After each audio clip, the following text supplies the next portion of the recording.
Igitabo Itangiriro igice cya 13. Aburamu na Loti baratandukana. Aburamu avana muri Egiputa n'umugore we n'ibye byose, na Loti ajyana nawe, bajya i Negebu. Aburamu yari afite ubutunzi bwinshi bw'amatungo n'ifeza n'izahabu.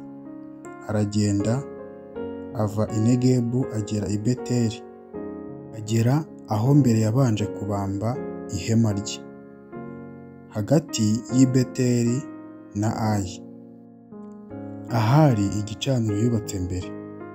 Aburamu yambarizaho izina ry'Uwiteka. Kandi na Loti wagendanaga na Aburamu yari afite imikumbi n'amashyo n'amahema.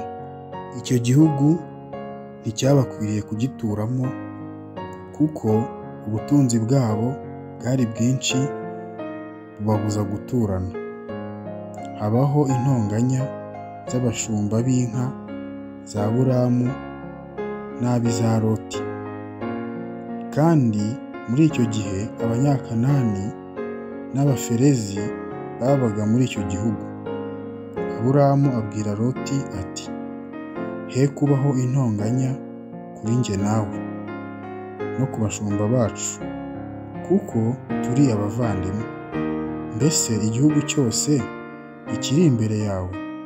Ndakwinginze tandukana nanjye.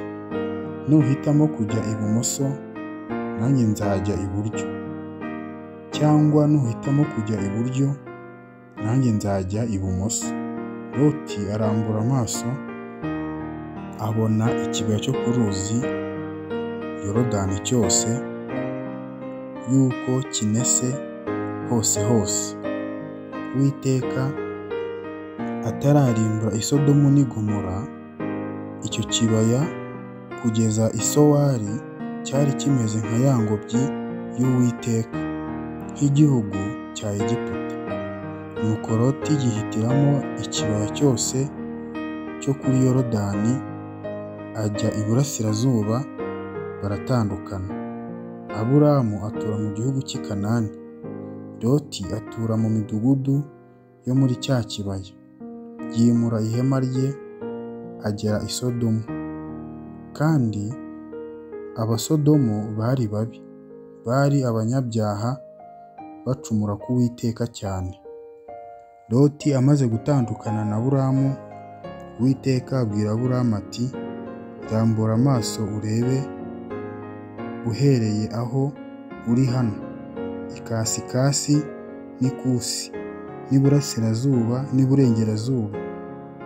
Igihugu cyose ubonye ni wowe nzagiha n'urubyaro rwawe iteka ryose, kandi nzagwiza urubyaro rwawe ruhwane n'umukungugu wo hasi.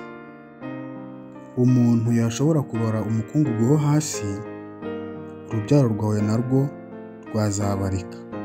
Haguruka ugende unyure muri iki gihugu, mu burebure bwacyo no mu bugari bwacyo, kuko ari wowe nzagiha. Aburamu yimura ihema rye aragenda, atura ku biti byitwa imyeroni bya Mamure biri i Heburoni, yubakirayo Uwiteka igicaniro.